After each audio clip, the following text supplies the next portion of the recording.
Welcome to All Night DIY. I'm Monica. Thanks for joining me. As spring is nearly upon us, naturally, we're thinking about fall. It's always Halloween, hosted by Dawn of Shabby Meets Bling, and me, hi. And today we have a special guest host, Melonee of Painting Crafty. We're joined by lots of other really talented creators who also think it's always Halloween. I want to thank Dawn for this amazing animation. Isn't it cool?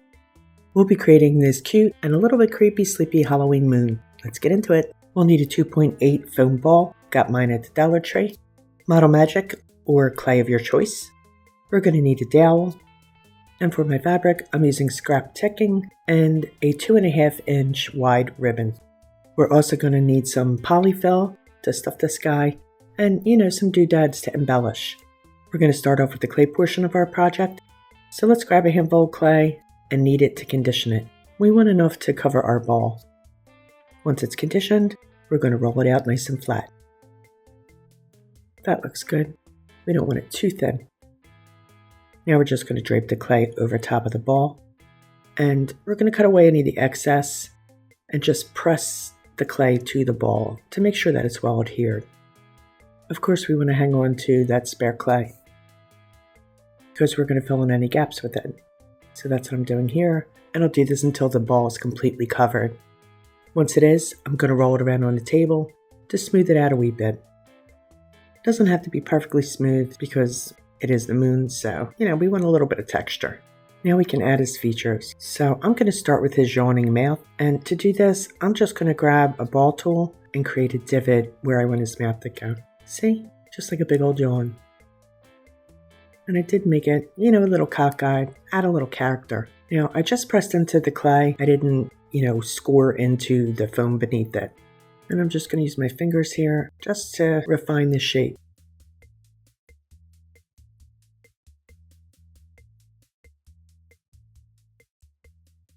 I think that looks pretty good.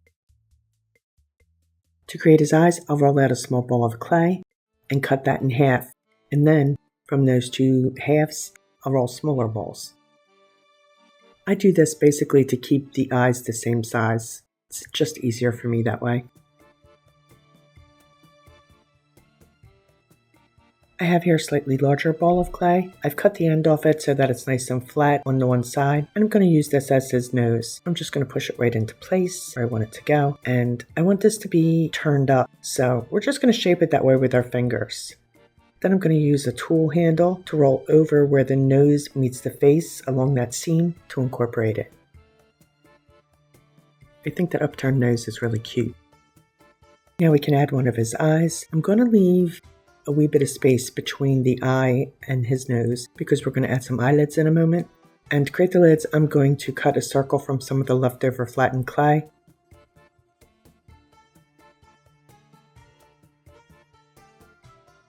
Then we're going to cut the circles in half. These will be his upper and lower eyelids.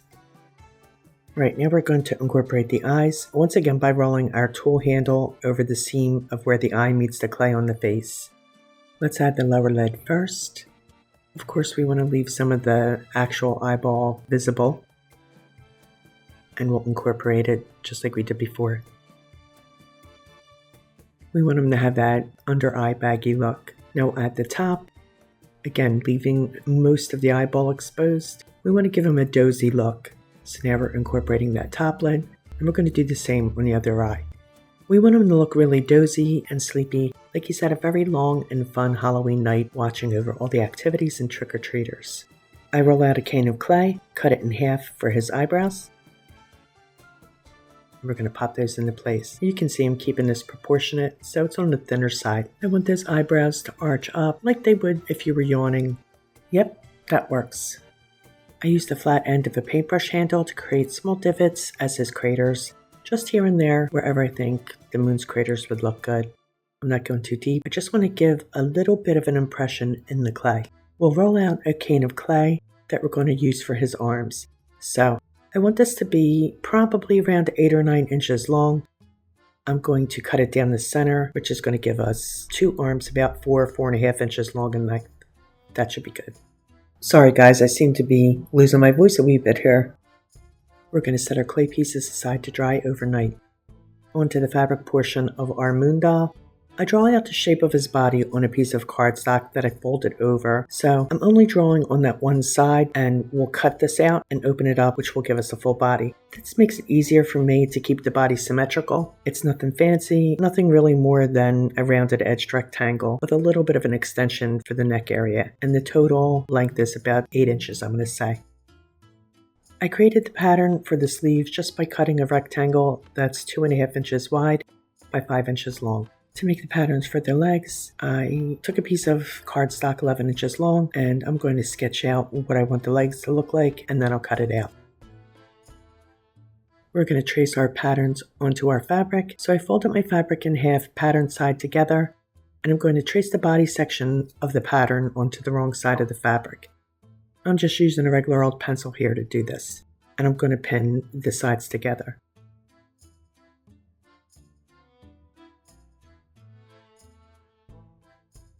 I want him to have a nightcap, so to do that, I'm going to fold a piece of fabric over just like this, joining up the sides to form a triangle. So now I'm going to draw a slight arch from one side to the other. I went down about 6 or 7 inches from the top point and drawing the arch right along there so that the triangle's point remains in the middle. I hope that makes sense. We're going to pin this together.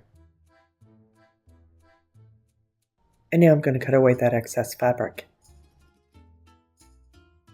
So when I open it up, I should have a quarter circle. I'm going to snip off the point at the top, giving us a straight edge there. That'll be easier to shape a cone when we're sewing. I fold a long piece of scrap in half lengthwise. Now I'm going to line up the long end of my pattern with the folded edge of my fabric and trace my legs on. I need 2 legs obviously, so I'm going to trace the second above the first on this long piece of fabric. And we're going to trace the sleeves onto some scrap fabric as well. Now we're ready to sew. Starting with the body section, I align my needle with the outline of the body, and using a small stitch, I'm going to stitch along, leaving an opening on either side for the arms, and then a small gap at the bottom for the legs. You want to be sure to start and end with a back stitch whenever you do a run of stitching. This will lock the stitches in place, so they won't unravel when we turn this right side out. I'm going to stitch along the legs, leaving an opening at the top. I added a small hem at the cuff end of the sleeves, so I'm going to stitch that into place first.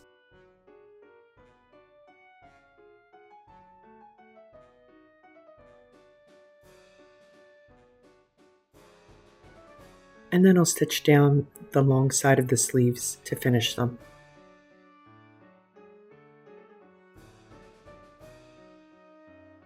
I also added a wee bit of a hem to the nightcap before I stitched the long sides together.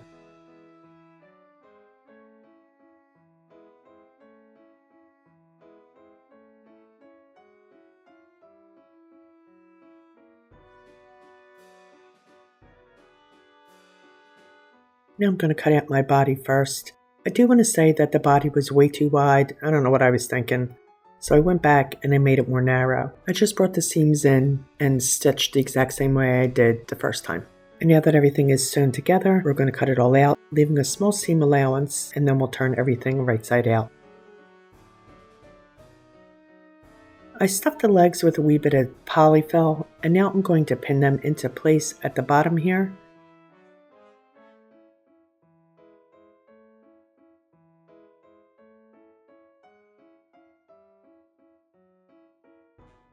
And we're also going to pin our arms into place as well. I'll take it back to my machine and run a stitch across both arms and right across the bottom of the legs to secure them into place. Before we stuff the body, we're going to add a basting stitch around the neckline so that once it's stuffed, we can pull it closed. This is an easy in and out stitch, nothing fancy. I'm doing this by hand with the regular old needle and thread, and we're going to hide that with a collar so it doesn't have to be perfectly neat. Just do the best you can. To give the body a little bit of weight, I'm going to add a handful of glass beads before I stuff it. You can skip this part if you want and go straight to the polyfill. It's up to you. Now, I stuffed this body pretty full. I want it to be firm. So I'm going to do that, and then I'm going to set this guy aside so we can make his ruffled collar. I cut 2 lengths of my ribbon about 18 inches long, and I threaded a needle with a nice long thread. I stacked my ribbon one on top of the other. I'm going to fold it in half lengthwise, aligning the edges, and then I'm going to pin along the edge.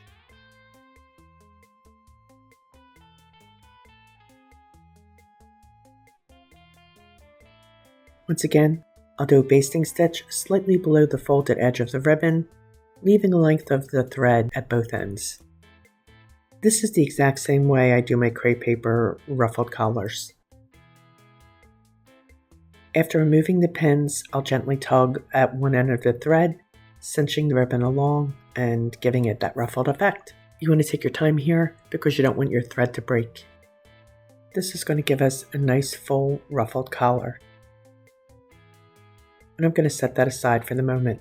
Right, so our clay pieces have sat overnight, they're nice and dry, and they're ready for paint.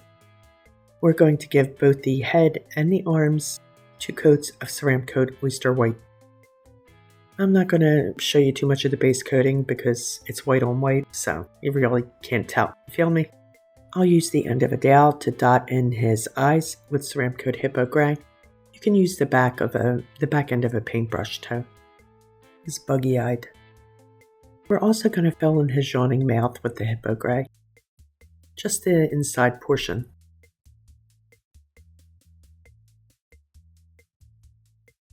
Let's add some Oyster White highlights to his eyes, just wee dots.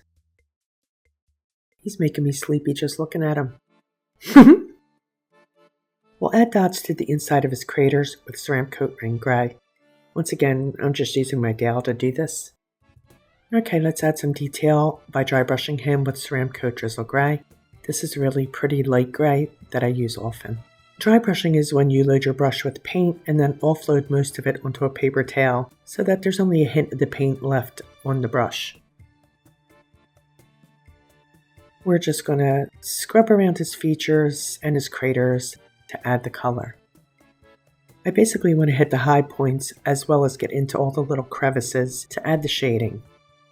I'll do this until I'm happy with the depth of color, and then I'm going to move on and add some rain gray dry brushing. Rain gray is more of a medium gray. I always start with the lightest color and then gradually add darker colors. To me, that's the easiest way to control the depth of the color. I'll always go a little heavier around the features, the eyes and nose and mouth to define them more. So I'm going to add a little more dry brushing around those features. I also dry brush his hands with the Drizzle Grey and the Rain Gray. Let's give a little more detail to his eyes by adding a rain gray line along the edge of the lids. I'm using a 000 detail brush to add this line, kind of like eyeliner for the wee dude. I'm also going to give him a couple of character lines off to the side. You know, since he's yawning and your eyes are squinting, you're much more likely to have crow's feet there. So we're going to add those with rain gray as well. I think he needs a bit of antiquing, so I'm going to use my Tim Holtz Distressing Ink in Vintage Photograph, and I'm going to apply it with a cosmetic sponge. I'm going to do this really lightly, mostly around the craters, and a little on his features as well. Just a wee bit. And of course, whatever I do to his face, I'll do to his hands. I'm going to add some of that Vintage Photograph ink to the body and the nightcap. I'm also using the cosmetic sponge to apply to the fabric. We want that to be equally antique and vintage looking as well.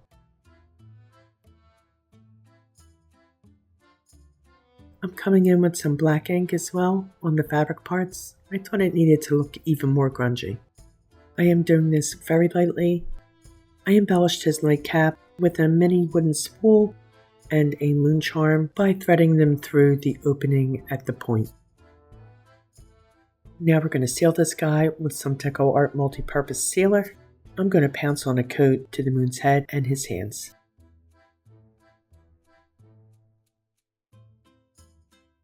I'll add a wee bit of Fabri Fix glue to the ends of his arms, the clay arms, and we're going to slide them up into the sleeve to attach them.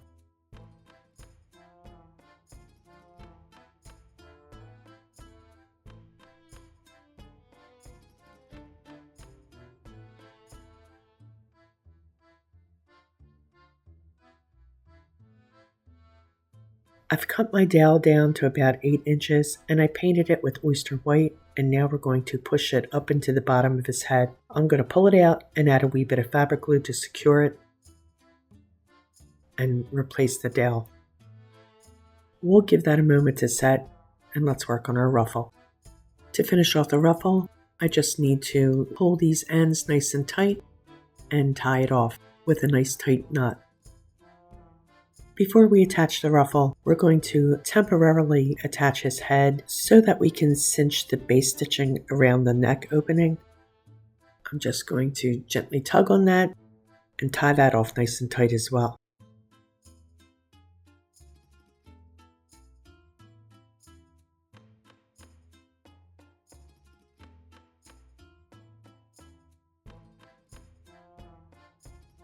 Right, so we can place the ruffle on top of the opening, and we're going to add a little fabric glue to the dowel, and then we're going to slide that into place on the body. You just want to make sure that you go right down the center of the body with the dowel. You know what I'm saying? I add a line of fabric glue around the hem of his nightcap, and we're going to position it on his head. Going to have to hold it for a couple of minutes, until it sets. I'll fold over the point and secure that with some glue. Cute. For one final detail, I have this large black button and a 31 tag that I'm going to add to his belly. I'm just going to glue this into place with fabric glue.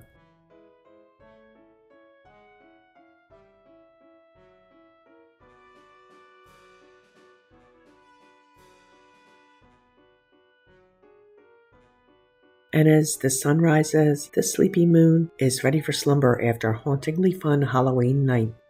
Here's a final look. Here he is with the big old yawn. Being a little more polite by covering his mouth, I just added a wee drop of glue to keep his hand in place. I think he's got a really cool vintage feel to him, and I'm going to leave him out all year long because he fits in with my decor. Let me know what you think. Please be sure to check out my co-host Dawn's channel, as well as our special guest host channel, Melonee of Painting Crafty. You'll find links to all the channels in the description box, along with a link to the playlist. Please show everybody some love, and please like, share, comment, and subscribe, and all that good stuff. Stay creative, my friends. Thanks for hanging with me. See you next time, up all night with Monica.